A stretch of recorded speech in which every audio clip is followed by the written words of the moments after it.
Hello everyone welcome back to code meal. So இந்த வீடியோவில் இன்றைக்கி என்ன பார்க்க போகிறோன்னா டேட்டா ஸ்ட்ரக்சர் அண்ட் அல்காரிதம் சீரிஸில் கிராஃப் டேட்டா ஸ்ட்ரக்சர் பற்றி தான் பார்க்க போகிறோம்.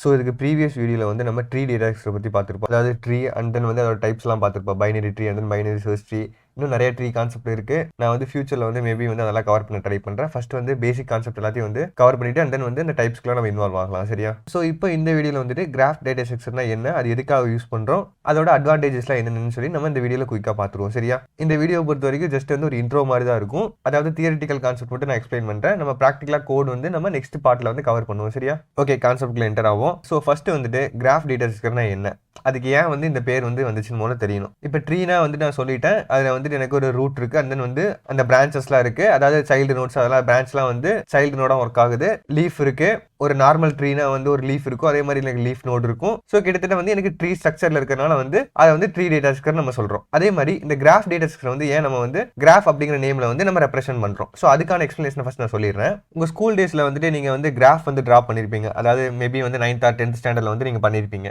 அதுல வந்துட்டு நமக்கு எக்ஸ் அண்ட் ஒய்னு சொல்லி ரெண்டு ஆக்சஸ் இருக்கும். அண்ட் தென் வந்து அதுல வந்து எனக்கு பாயிண்ட்ஸ் கொடுத்துருப்பாங்க. அதெல்லாம் நம்ம ஜாயின் பண்ணி ஒரு லைன் வந்து டிரா பண்ணுவோம். அந்த பாயிண்ட்ஸ்லாம் கனெக்ட் பண்ற மாதிரி ஒரு லைன் வந்து நம்ம டிரா பண்ணுவோம். அதாவது எக்ஸ்ல ஒரு வேல்யூ கொடுத்துருவாங்க, ஒய்ல ஒரு வேல்யூ கொடுத்துருவாங்க.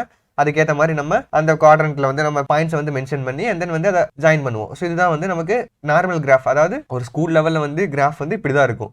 இப்போ இந்த கிராஃப் வந்து எப்படி இந்த டேட்டா ஸ்ட்ரக்சரோட ஒத்து போகுதுன்னு சொல்லி நம்ம பார்த்துருவோம். சரியா? இப்போ எக்ஸாம்பிளுக்கு எனக்கு இந்த கிராஃப்ல வந்துட்டு ஒரு பாயிண்ட் எடுத்துக்கிறேன். நான் சும்மா 2.2,2 வச்சுக்கோங்க. அண்ட் தென் வந்துட்டு இப்போ இதெல்லாம் வந்து எனக்கு நெகட்டிவ் வேல்யூஸா இருக்கும். சம்திங் வந்து இங்க ஒரு பாயிண்ட் வச்சு நான் ரவுண்ட் பண்ணிக்கிறேன். நெக்ஸ்ட் இங்க ஒரு பாயிண்ட் வச்சு இங்க ரவுண்ட் பண்ணிக்கிறேன். இப்போ நெக்ஸ்ட் வந்து நம்ம இந்த பாயிண்ட்ஸ்லாம் வந்து நம்ம ஜாயின் பண்ணுவோமா? இப்படி ஜாயின் பண்ணுவோம்.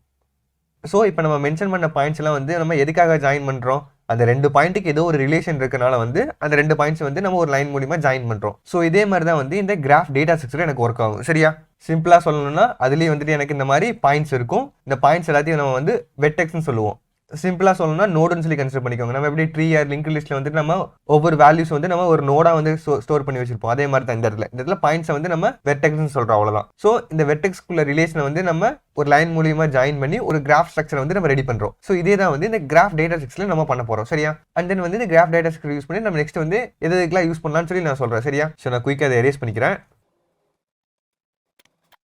ஸோ இப்போ வந்து நான் ஒரு ரியல் டைம் எக்ஸாம்பிள் சொல்கிறேன், அதை வச்சு உங்களுக்கு ஈஸியாக புரியும். சரியா? இப்போ இன்ஸ்டாகிராம் எடுத்துக்கணும். நம்ம இன்ஸ்டாகிராமில் நிறைய யூசர்ஸ் வந்து எனக்கு இன்ஸ்டாகிராம் யூஸ் பண்ணுவாங்க. பட் எல்லா யூசருக்கும் இடையில வந்துட்டு ஒரு ரிலேஷன் இருக்கும். இப்போ நான் வந்து ஒரு யூசர், என் ஃப்ரெண்டு வந்து ஒரு யூசர் சொல்லி கன்சிடர் பண்ணிக்கோங்க. இப்போ நாங்கள் ரெண்டு பேர் வந்து ஃபாலோ பண்ணியிருக்கேன்னா வந்து மியூச்சுவல் ஃப்ரெண்ட் லிஸ்ட்டில் இருக்கும். அதாவது எனக்கு அவனுக்கு ஒரு கனெக்ஷன் வந்து இதை நான் பில்ட் பண்ணுறேன். இப்போ இந்த இடத்துல வந்து நான் ஒரு பாயிண்ட்டு, அதான் நான் ஒரு நோடு, அவ ஒரு நோடு. இப்போ நான் வந்து நோடு ஏன்னு சொல்லி வச்சுக்கோங்க, அவன் வந்து நோடு பி. இப்போ எனக்கும் அவனுக்கு வந்து ஒரு ரிலேஷன் வந்து பில்ட் ஆகுது. அதே மாதிரி வந்துட்டு இப்போ சின்னு சொல்லி ஒரு யூசர் இருக்காங்க. சி வந்து someone who is friend of B, அதாவது என்னோட ஃப்ரெண்டோட ஃப்ரெண்டு. இந்த ஏரோமா இருக்கானா? ஓகே, இப்போ நான் இப்படி ஜாயின் பண்ணிக்கிறேன். நெக்ஸ்ட் வந்துட்டு டின்னு ஒரு பர்சன் இருக்காங்க. இப்போ டிங்கிறது வந்து பியோட ஃப்ரெண்டுன்னு வச்சுக்கோங்க நம்ம. அதே மாதிரி சியோட ஃப்ரெண்டு. சரியா? அதாவது டி வந்து பிக்கும் ஃப்ரெண்டு, சிக்கும் ஃப்ரெண்டு, பட் ஏக்கு கிடையாது. ஏக்கு ஃப்ரெண்டு வந்து ஒன்று பி மட்டும்தான். சரியா? இப்போ இந்த இடத்துல பார்த்தீங்கன்னா இவங்க எல்லாருமே வந்து தனித்தனி யூசர். இவங்களுக்கு இடையில இருக்கக்கூடிய ரிலேஷன் வந்து நம்ம ஒரு லைன் மூலியமா நான் இந்த இடத்துல ரெப்ரசென்ட் பண்ணியிருக்கேன். ஸோ இதுதான் வந்து எக்ஸாக்டா கிராஃப். அவ்வளோதான். ஒன்றும் இல்லை, சிம்பிளா சொல்லணும்னா ஒரு நெட்வொர்க்கை பில்ட் பண்ணக்கூடிய ஸ்ட்ரக்சர் தான் வந்து கிராஃப் டேட்டா ஸ்ட்ரக்சர். அவ்வளோதான். நான் இப்போ சொன்னேன்ல, இன்ஸ்டாகிராமில் வந்து தனித்தனியாக யூசர்ஸ் வந்து எனக்கு இன்ஸ்டாகிராம் யூஸ் பண்ணுறாங்க. அது ஒரு பக்கம் இருக்கட்டும். அந்த யூசருக்கு இடையில உள்ள ரிலேஷனை வந்து பில்ட் பண்ணக்கூடிய ஒரு ஸ்ட்ரக்சர் தான் வந்து இந்த கிராஃப். அதாவது எந்தெந்த யூசருக்கு இடையில என்னென்ன ரிலேஷன் இருக்கு, இதை பில்ட் பண்ணக்கூடியதான் இந்த கிராஃப் டேட்டா ஸ்ட்ரக்சர். சரியா? ஸோ இப்போ ஓரளவுக்கு உங்களுக்கு அண்டர்ஸ்டாண்ட் ஆயிருக்குன்னு நினைக்கிறேன் கிராஃப்னா என்னன்னு சொல்லிட்டு. இப்போ நம்ம இந்த கிராஃப்ல இருக்கக்கூடிய ஒரு சில டேர்ம்ஸ் எல்லாம் நம்ம பார்ப்போம். சரியா? நான் இதை வச்சே சொல்றேன் பாருங்க. இப்போ இந்த ஏன் இருக்குல்ல, இந்த ஏங்கிறது வந்து இந்த இடத்துல ஒரு வெர்டெக்ஸ். வெர்டெக்ஸ் மீன்ஸ் நோடுன்னு சொல்லி கன்சிடர் பண்ணிக்கோங்க. ஜஸ்ட் வந்து நார்மலா வந்து நம்ம ட்ரீ அண்ட் லிங்க் லிஸ்ட்ல எப்படி யூஸ் பண்ற ஒரு நோடு, அதுதான் வந்து இங்க வெர்டெக்ஸ்னு சொல்லுவோம். இது ஏன் வெர்டெக்ஸ்னு சொல்றோம்னா, கிராஃப்ல எல்லாத்தையும் வந்து ஒரு பாயிண்ட்டை வந்து எக்ஸ் கமா ஒய்ன்னு சொல்லி நம்ம ரெப்ரசென்ட் பண்ணுவோம்ல, அந்த இடத்துல வந்து அந்த எக்ஸ் கமா ஒய்ங்கிறது ஒரு காம்பினேஷன் ஆஃப் 2 பாயிண்ட்ஸ். ஸோ அதை சேர்ந்ததான் வந்து நம்ம ஒரு வெர்டெக்ஸ்னு சொல்றோம். அவ்வளவுதான். ஸோ எனக்கு ட்ரீல எப்படி நோடோ அதே மாதிரி எனக்கு கிராஃப்ல வந்து அது வெர்டெக்ஸ் ஞாபகம் வச்சுக்கோங்க. அதே மாதிரி இந்த பி சி டி எல்லாமே வந்து வெர்டெக்ஸ் தான். சரியா? நெக்ஸ்ட் வந்துட்டு இந்த ரெண்டு வெர்டெக்ஸை ஜாயின் பண்ணக்கூடிய லைன் இருக்குல்ல, இதுக்கு பேர் வந்து எட்ஜ். எனக்கு தெரிஞ்ச ட்ரீலையும் வந்து நம்ம எட்ஜ்னு தான் சொல்லுவோம். ஸோ அதே தான் இங்கேயும், இதுக்கு பேர் வந்து எட்ஜ். சரியா? ஸோ வெர்டெக்ஸ்னா வந்து அந்த பர்டிகுலர் பாயிண்ட், எட்ஜ்னா வந்து அந்த ரெண்டு பாயிண்ட், அதாவது ரெண்டு வெர்டெக்ஸை ஜாயின் பண்ணக்கூடிய ஒரு லைன் தான் வந்து எட்ஜ். ஞாபகம் வச்சுக்கோங்க. நெக்ஸ்ட் வந்துட்டு டிகிரின்னு ஒரு டேர்ம் இருக்கு. டிகிரினா ஒன்றும் இல்லை, ஜஸ்ட் வந்துட்டு ஒரு வெர்டெக்ஸ்ல எனக்கு எத்தனை எட்ஜஸ் வந்து ஜாயின் ஆயிருக்கு. இப்போ எக்ஸாம்பிளுக்கு இந்த டி வந்து எடுத்துக்கோங்க. இந்த டில வந்து எத்தனை எட்ஜஸ் வந்து ஜாயின் ஆயிருக்கு, இது ஒன்று இது ஒன்று, மொத்தம் வந்து எனக்கு 2 எட்ஜ் வந்து ஜாயின் ஆயிருக்கு. ஸோ இந்த டியோட டிகிரி வந்து 2. அவ்வளோதான். இப்போ ஏன்னு எடுத்துக்கிட்டா ஏ வந்து 1 தான். பி பார்த்தீங்கன்னா எனக்கு 3. ஏன்னா வந்து இங்கே ஒரு லைன் இருக்குது, இங்கே ஒரு லைன் இருக்குது, இங்கே ஒரு லைன் இருக்குது. மொத்தம் வந்து எனக்கு 3 எட்ஜஸ் இருக்குது. ஸோ இந்த பியோட டிகிரி வந்து 3. ஸோ டிகிரின்னு என்னன்னு சொல்லி உங்களுக்கு புரிஞ்சிருக்குன்னு நினைக்கிறேன். ஸோ இது வரைக்கும் என்னென்ன பார்த்துருக்கோம்? வெர்டெக்ஸு, அண்ட் தென் வந்து எட்ஜு, அடுத்தது டிகிரி. இப்போ நெக்ஸ்ட் வந்து பார்க்கக்கூடியது பேத். பேத்னா ஒன்றும் இல்லை, ஜஸ்ட் வந்துட்டு ஏதோ 2 பாயிண்ட்டுக்கு இடையில இருக்கக்கூடிய எட்ஜஸ் அண்ட் தென் வந்து வெர்டெக்ஸ் தான் வந்து நம்ம பேத்துன்னு சொல்லுவோம். இப்போ எக்ஸாம்பிளுக்கு ஏவும் டியும் எடுத்துக்கிறேன். இந்த ஏ அண்ட் டிக்கு இடையில இருக்கக்கூடிய பேத் என்னன்னு கண்டுபிடிக்கணும். ஸோ இப்போ இதை நான் ரிமூவ் பண்ணிக்கிறேன், கன்ஃபியூஸ் ஆகும் எல்லாமே உங்களுக்கு. ஸோ ஏக்கும் டிக்கு இடையில இருக்கக்கூடிய பேத் என்ன? நான் வந்து ஏபிடி இப்படியும் போகலாம், ஏபிசிடி இப்படி வரலாம். அதாவது ஏக்கு டி இருக்கக்கூடிய பாத்து பார்த்தீங்கன்னா ஏபிடி இது ஒரு பாத்து, ஏபிசிடி இது ஒரு பாத்து.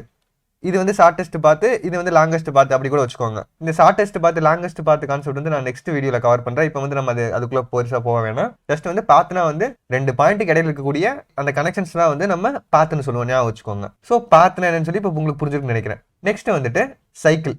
சைக்கிள்னா ஒன்றும் இல்லை, ஒரு வெர்டெக்ஸில் ஆரம்பிச்சு எனக்கு அதோட கனெக்ஷன் வந்து அதே வெர்டெக்ஸில் முடிஞ்சா அதுதான் வந்து சைக்கிள். இப்போ எக்ஸாம்பிளுக்கு இப்போ பி எடுத்துக்கோங்க. பி எடுத்துட்டிங்கன்னா பிசிடிபி இது வந்து ஒரு சைக்கிள், அவ்வளோதான். பட் எனக்கு ஏ எடுத்துட்டா ஏல வந்து எனக்கு எந்த இதுவும் வந்து திரும்ப முடியல. இப்போ எனக்கு ஏல ஆரம்பிச்சு பிசிடிபியில் தான் வந்து முடியுது, பட் ஏல வந்து மறுபடியும் முடியல. ஸோ இது வந்து ஒரு சைக்கிள் கிடையாது. இந்த பிசிடி மட்டும்தான் ஒரு சைக்கிள், ஞாபகம் வச்சுக்கோங்க. சைக்கிள் என்னன்னு சொல்லி உங்களுக்கு புரிஞ்சுக்கணும்னு நினைக்கிறேன். இப்போ ஜஸ்ட் வந்துட்டு நான் கிராஃபில் இருக்கக்கூடிய சிம்பிள் டேர்ம்ஸ் மட்டும் நான் எக்ஸ்பிளைன் பண்ணுறேன், அவ்வளோதான். நம்ம வந்து நெக்ஸ்ட் வந்துட்டு இதோட இம்ப்ளிமெண்டேஷன் பண்ணும்போது நம்ம இதோட யூசஸ்லாம் என்னன்னு சொல்லி நான் அதில் சொல்லித்தரேன், சரியா? ஸோ சைக்கிள்னா அவ்வளோதான். நெக்ஸ்ட் வந்துட்டு கிராஃபை பொறுத்த வரைக்கும் எனக்கு 4 டைப் ஆஃப் கிராஃப் இருக்குது. ஒன்று வந்து டேரக்டர் கிராஃப், ஒன்று வந்து அன்டைரக்டர் கிராஃப். டேரக்டர்னா ஒன்றும் இல்லை, இந்த 2 வெர்டெக்ஸ் கடையில் இருக்கக்கூடிய ஒரு ரிலேஷன் இருக்குல்ல, எட்ஜஸ் இருக்குல்ல, இந்த எட்ஜுக்கு ஒரு டேரக்ஷன் கொடுத்தீங்கன்னா அதுதான் வந்து டேரக்டர் கிராஃப். அதாவது எக்ஸாம்பிளுக்கு இப்போ பி வந்து ஒரு செலிபிரிட்டி மாதிரி கன்சிடர் பண்ணிக்கோங்க. எக்ஸாம்பிளுக்கு ஏதோ ஒரு ஆக்டர் இல்லை வந்து பெரிய ஒரு செலிபிரிட்டின்னு சொல்லி கன்சிடர் பண்ணிக்கோங்க. இப்போ நான் வந்து இவங்களை ஃபாலோ பண்ணியிருக்கேன்.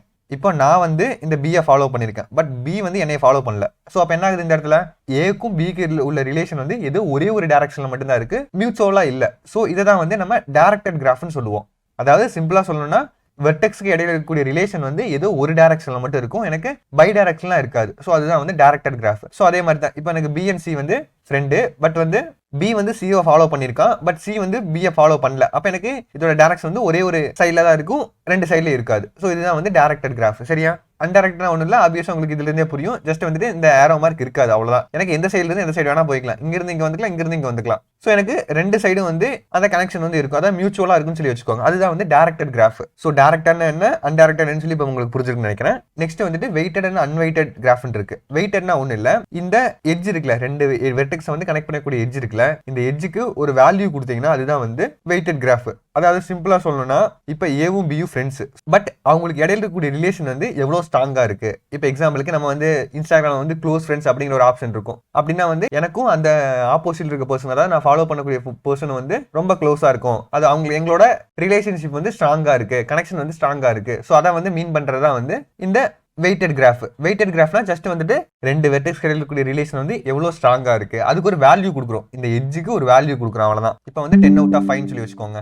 ஸோ இந்த எட்ஜோட வேல்யூ வந்து 5. ஸோ இப்போ எனக்கு எந்த ஒரு வெர்டெக்ஸ் கடையில், அதாவது எந்த ஒரு எட்ஜுக்கும் ஒரு வேல்யூ கொடுத்துட்டோம்னா அதுதான் வந்து வெயிட்டட் கிராஃப். அன்வெயிட்டட் கிராஃப்னா ஆப்ஜெக்ட்டா உங்களுக்கே தெரியும், ஜஸ்ட் வந்துட்டு வேல்யூ கொடுக்கலன்னா அதுதான் வந்து அன்வெயிட்டட் கிராஃப். ஸோ அவ்வளோதான் வந்து மெயினாக இந்த கிராஃப் டேட்டா இருக்கக்கூடிய டேர்ம்ஸ் எல்லாமே. இந்த டேர்ம்ஸ் எல்லாம் உங்களுக்கு புரிஞ்சுன்னு நினைக்கிறேன், நான் ஈஸியாக தான் சொல்லி கொடுத்துருப்பேன். நெக்ஸ்ட் வந்துட்டு நான் குயிக்காக வந்துட்டு இந்த கிராஃபுக்கும் ட்ரீக்கு என்னென்ன டிஃபரன்ஸ், அதாவது இந்த கிராஃப் வந்து எப்படி ட்ரீலேருந்து டிஃபர் ஆகுது அதை மட்டும் நான் குயிக்காக எக்ஸ்பிளைன் பண்ணிடுறேன் பாருங்க. ஸோ ஃபர்ஸ்ட் பார்த்தீங்கன்னா ட்ரீ வந்து ஒரு டைப் ஆஃப் கிராஃப். அதாவது கிராஃபில் வந்துட்டு எனக்கு இந்த சைக்கிள் வந்து ஃபார்ம் பண்ண முடியும், பட் எனக்கு ட்ரீல பண்ண முடியாது. ஸோ அதனால தான் வந்துட்டு ட்ரீயை வந்து நான் ஒரு டைப் ஆஃப் கிராஃப்னு சொல்றேன், பட் இந்த சைக்கிள் கான்செப்ட் வந்து அப்ளை பண்ண முடியாது. அதாவது ஏசைக்ளிக் கிராஃப்னு சொல்லுவாங்க, இது வந்து சைக்கிளிக் கிராஃப். ஏசைக்ளிக் கிராஃப்னா வந்து ட்ரீ, அவ்வளவுதான். அதாவது ட்ரீக்கு வந்து நான் ஒரு டயக்ராம் போட்டு காட்டுறேன் பாருங்க, ஈஸியா புரிஞ்சிரும் பாருங்க. இப்போ நான் இதே எடுத்துக்கிறேங்க, ஏ இங்க பி இங்க சி எடுத்துக்கிறேன். இப்போ இந்த மாதிரி ஜாயின் ஆயிருக்கு.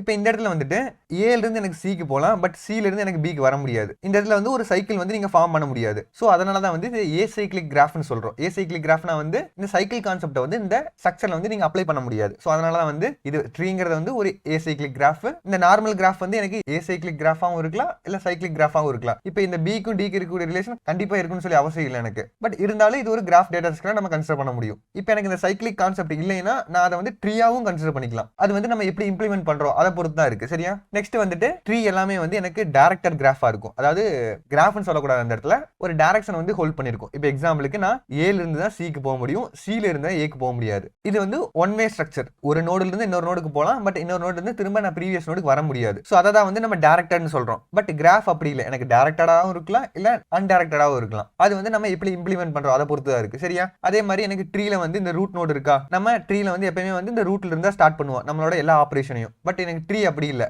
எனக்கு வந்து ரூட் இருக்கக்கூடிய கிராஃபும் இருக்கு, எனக்கு அன்ரூட்டட் அதாவது ரூட் இல்லாத கிராஃபும் இருக்கு. நான் அதை வந்து இம்ப்ளிமெண்டேஷன் உங்களுக்கு போட்டு காட்டுறேன். இப்போதைக்கு தெரிஞ்சுக்கோங்க. எனக்கு கிராஃப்னா வந்து இப்போ எனக்கு இங்க இருந்தா ஸ்டார்ட் பண்ணணும்னு சொல்லி அவசியம் இல்லை, எனக்கு எங்கிருந்து வேணா ஸ்டார்ட் பண்ணலாம். ஸோ எனக்கு ட்ரீ வந்து எப்பவுமே வந்து ரூட்டடா தான் இருக்கும், அதாவது ரூட்ல இருந்தா ஸ்டார்ட் ஆகும். எனக்கு கிராஃப் அப்படி இல்லை, இதே ரூட்டடாகவும் இருக்கலாம் இல்ல அன்ரூட்டடாகவும் இருக்கலாம். சரியா? ஸோ இது வந்து ஒரு டிஃபரன்ஸ். நெக்ஸ்ட் பாத்தீங்கன்னா நம்ம ட்ரீல வந்து நம்ம இந்த டிராவர்சல் டெக்னிக்ஸ் அப்ளை பண்ணிருப்போம். In order, pre order, post order. அந்த 3 டெக்னிக்ஸ் வந்து நீங்க ட்ரீல மட்டும் தான் அப்ளை பண்ண முடியும், கிராஃப்ல வந்து அப்ளை பண்ண முடியாது. ஏன்னா வந்துட்டு கிராஃப்ல வந்துட்டு எனக்கு இப்போ இந்த பேரண்ட் சைல்டு ரிலேஷன்லாம் இல்லை, எல்லாமே வந்து எனக்கு நெய்பர்ஸ். அதாவது இப்போ ஏன்னு எடுத்துக்கிட்டிங்கன்னா ஏவோட கனெக்டாக இருக்கக்கூடிய வெர்டெக்ஸ் எல்லாத்தையும் வந்து நம்ம நெய்பர் வெர்டெக்ஸ்னு சொல்லுவோம். இப்போ எனக்கு பி எடுத்துக்கிட்டீங்கன்னு வச்சுக்கோங்க, பியோட ஏவும் சியும் கனெக்டாக இருக்கா, இது எல்லாமே வந்து பியோட நெய்பர்ஸ். இந்த பியும் சியும் பார்த்தீங்கன்னா எனக்கு அட்ஜசன்ட் வெர்டெக்ஸ், அதாவது ஒன்றுக்கு ஒன்று வந்து கனெக்ட் ஆயிருக்கு. ஸோ அதனால வந்துட்டு இதை அட்ஜசன்ட் வெர்டெக்ஸ்னு சொல்லுவோம். அதே மாதிரி இந்த இடத்துல நம்ம இந்த ட்ரீ டிராவல்ஸ் கான்செப்ட் சொன்னோம்ல, அது வந்து நம்ம பைனரி ட்ரீல மட்டும் தான் அப்ளை பண்ண முடியும். ஏன்னா வந்து லெஃப்ட் அண்ட் ரைட் மட்டும் தான் நம்ம கன்சிடர் பண்ணுவோம். ஸோ இந்த இடத்துல வந்து லெஃப்ட் ரைட்லாம் எதுவுமே இல்லை. எனக்கு ஏதோ ஒரு நோட் எடுத்துக்கிட்டா அது எந்த நோடு வேணா எனக்கு ஜாயின் ஆயிருக்கலாம். ஸோ அதனால வந்துட்டு